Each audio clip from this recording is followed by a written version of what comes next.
This is a true life story that happened in a town called Umulam, a quiet but prosperous place where everyone knew the story of Pan Wokoro, a man who worked hard, became rich, and built an empire for his family. But what happened to his children became a lesson the whole village never forgot.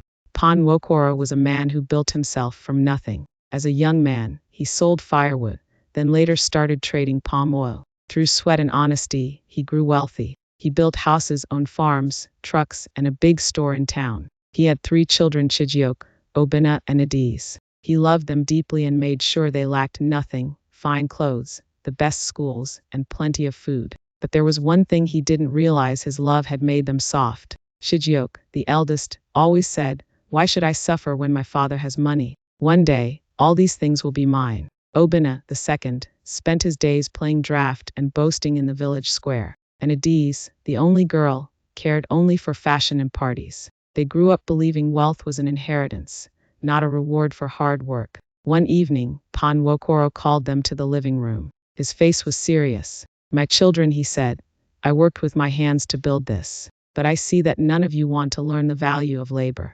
Remember, riches without wisdom will scatter like wind." Chijioke laughed softly and said, "Papa, you worry too much. We are your children. Even if we don't work, your name will open doors for us." Pan Wokoro sighed. "My name will open doors," he said quietly, "but it will not keep them open." One morning, he announced something that shocked them all. "I'm retiring from business," he said. "Each of you will run one of my shops for a year. At the end, I will decide what to do with my wealth." But none of them took it seriously. Chijioke handed the shop keys to one of the workers and disappeared to the city. Obinna used the shop money to chase girls and gamble. Adiz turned her boutique into a fashion hangout for her friends. When Pan Wokoro visited months later, the shops were empty, the shelves bare. The workers had all left because no one paid them. He said nothing. He just nodded slowly. 2 years later, Pan Wokoro fell ill. The children began to whisper, "Papa's time is near. When he goes, everything will be ours."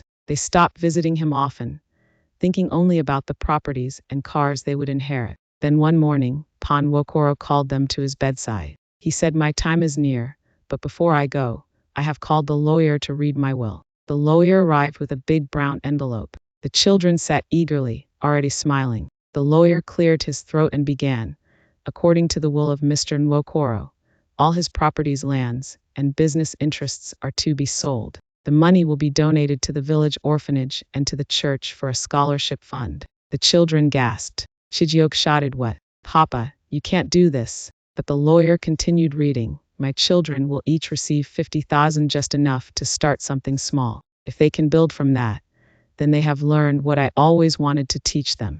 Pan Wokoro looked at them with weak eyes and said, "I gave you everything but discipline. Now life will teach you what I could not." Those were his last words. He died peacefully that night. At first, the children were angry and ashamed. The village people mocked them, saying they thought their father's wealth would feed them forever. But after some time, reality humbled them. Chijioke used his small money to start a poultry farm. Obinna learned to drive a taxi.